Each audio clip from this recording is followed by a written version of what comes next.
It all comes down to this. One game to define a season that can only be characterized as generational.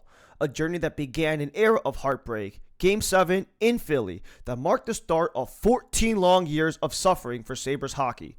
A decade and a half of escalation led to a rise that revived Buffalo back into a hockey haven. And now here we stand. The right to rewrite history.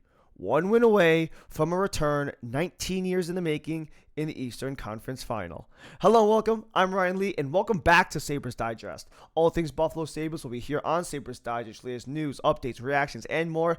So hit subscribe down below to follow along for the journey, and thank you so much for watching. I've been out for the last couple of days. You combine travel, family, work, and even getting sick in the mix. You're bound to miss a shoot or two, but I'm happy to be back in the swing of things just in time, and no better way to get back in the swing of things than for Monday night Game 7, Habs versus Sabres. And this is easily going to be the biggest game of the entire season, bar none, right? It's do or die, the chance to move on or get eliminated, especially with how tight things have been back and forth with Montreal. I didn't really get a chance to share my thoughts after either Game 5 or Game 6. Even though Game 5 was really disappointing. I really enjoyed being up there in Western New York, being in the arena, kind of feeling the atmosphere, at least in the pregame and that first half of the first period, and how it all kind of transpired. And being able to take my dad along was also really huge too.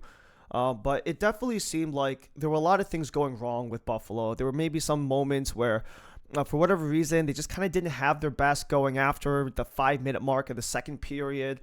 Going 0 for 2 on the penalty kill most certainly doesn't help Buffalo's case either. And then you have this back and forth going in net between Luukkonen and Lyon, where, Luukkonen had his troubles in Game 5, Lyon had his troubles in Game 6. But you have to really credit the Sabres for the bounce back that they had in Game 6 in Montreal, considering the environment that Centre Bell typically is.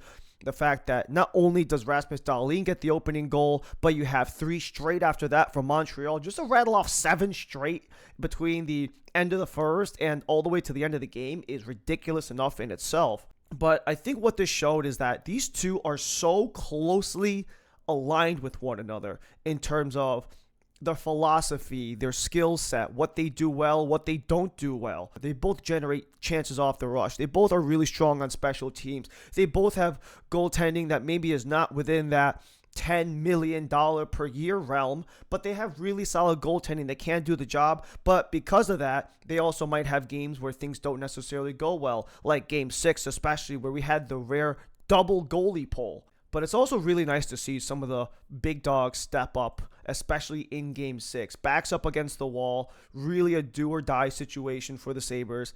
And if they essentially didn't do their business on the road, they would have been in trouble, obviously.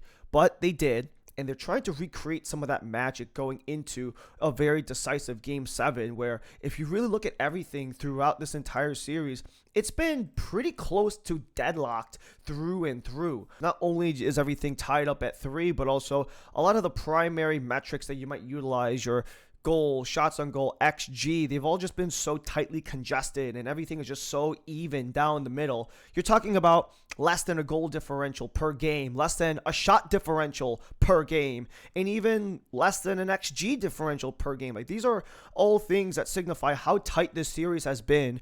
Yes, you have 4 of 6 games being a result of a blowout, but you never know who's going to get the edge and who's going to bounce back in said games. You even have moments within the game where there is tension, there is opportunity. It just so happens that one team pulls away towards the end of the game and really makes their impact felt then. Same script in Game 5 and Game 6. 5 goals, 3-2, through 20 minutes, and then period 2 and 3 happen, and that's where things kind of change. The Sabres haven't really been tested like this at all throughout the entire playoff, considering how they relatively got through Boston pretty easy, all things considered, taking the 3-1 lead after 4 and just kind of hanging on to get to 6 when that was all said and done. But versus Montreal in this series, they've really been tested and really had to dig deep in terms of what they've done, and they've been able to find ways to really generate a lot of really good things throughout it, not just on an individual standpoint, but from a team-wide standpoint. We finally have seen some of the top guys not just finally unlock themselves in the series, but also maintain that high level too. You consider guys like Zach Benson, who's been a point per game throughout this entire playoff, and he's pretty much been one of the biggest key pieces on the Sabres, considering that the Sabres are 5-1 in the 6 games that Benson has scored a point in the entire playoffs. Rasmus Dahlin and Tage Thompson didn't really get going in this series until Game 3, that first road game against Montreal, and they've been exceptional since, considering that they had combined, 9 points in Game 6 alone. They're going to need to wake up and continue that generation of the offense, especially on the power play that has been absolutely lights out. 37% in a single round of the playoffs. That is something that you see from a team like Edmonton or a team like Colorado or Tampa, how exceptional their power plays have been. The Sabres are right up there. And then you also have what Lindy Ruff has been trying to do. Shuffle the lines around, find a new formula, and figure out something that works. And that's where the tandem of Zucker, Helenius, and Quinn have been since they got paired up together in Game 4. 8 total points between the 3 of them in 3 games, which is ridiculous on so many levels. And the 5.0 XG per 60 just within that line is easily the best of any line on Buffalo. There have been a lot of things that Lindy Ruff have been trying to do since, the Sabres lost back-to-back in games 2 and 3, especially to shake things up. We talked about the power play and how that's been able to excel. Now we've got Jack Quinn being able to score goals again. Jason Zucker has found a couple of goals. Konsta Helenius fits right in like a glove. And even the back and forth between UPL and Alex Lyon, I'm still unsure where that goes going into Game 7, but at the very least, you don't have a bad option either way. This is going to come down to feel and kind of come down to how things are going to really transpire throughout Game 7. I believe this is going to be a game a lot about the in-game adjustments. What are Martin St. Louis, Lindy Ruff going to do in the middle of the game to potentially sway the edge their way?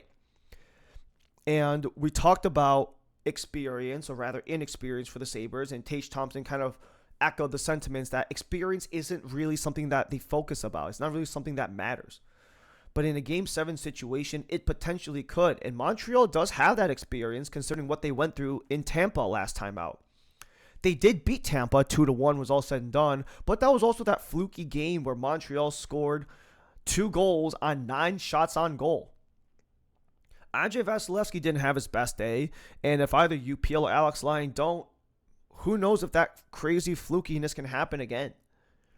I can say one thing for sure: if Montreal cannot get more than 9 shots on goal, this should be a place where the Sabres can excel. But also, perhaps Montreal could take some of those lessons in Tampa and figure out how can we drive more offense than 9 shots on goal. It wasn't really a game that was decided by penalties. It was one where Jakub Dobeš really stood on his head, stopping 28 of 29 in what has been the only Game 7 of this playoffs, which is probably the most shocking stat across the board, that the only Game 7 of this entire playoff run was Tampa and Montreal. But that is where some of the experience lies in Montreal's favor. But I also do want to take what the Sabres players are saying, in that maybe the experience doesn't count as much as people want to say it is. And kind of going off of that, when you go off of experience, like we've mentioned with Alex Lyon back in the American Hockey League, or UPL, and maybe some of the lack of experience, same with Jakub Dobeš, this is really some of their first reps in a serious playoff run. Then you really have 2 options on both sides of the ice where you don't really know what you're going to get in net either way.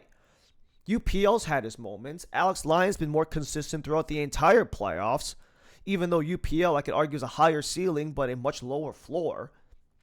And then you have Jakub Dobeš. He's played all 13 games so far, started all 13 games for Montreal so far.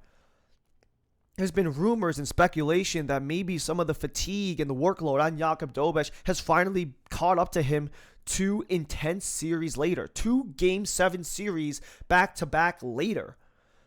And there's been a lot of speculation and wondering, is this a time potentially for Jacob Fowler to come in? Relatively solid regular season, 9-6, 908 save percentage.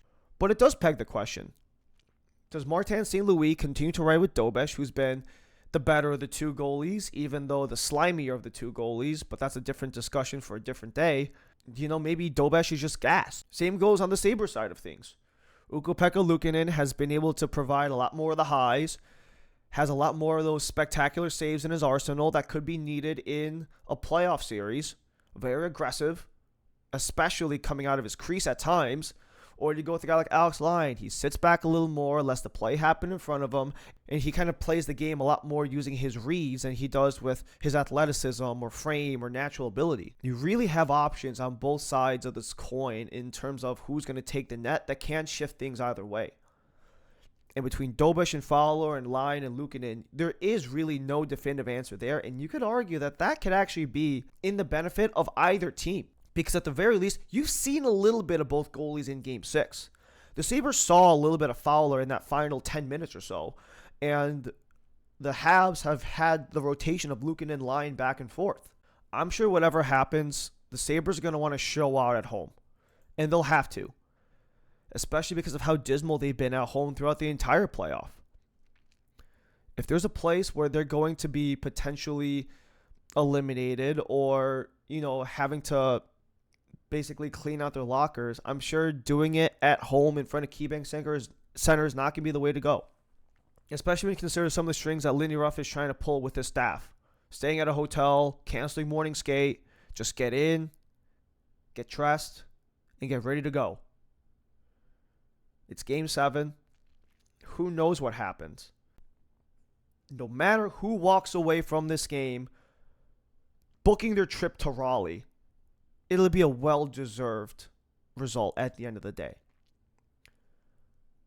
As much as we want it to be the Sabres, and we hope it is the Sabres, there's no guarantees of that happening. No matter what happens, no matter how things pan out, and who walks away from the handshake line with their trips booked to Raleigh, I can only say that I'm so happy and so thrilled that we're even in this position to begin with.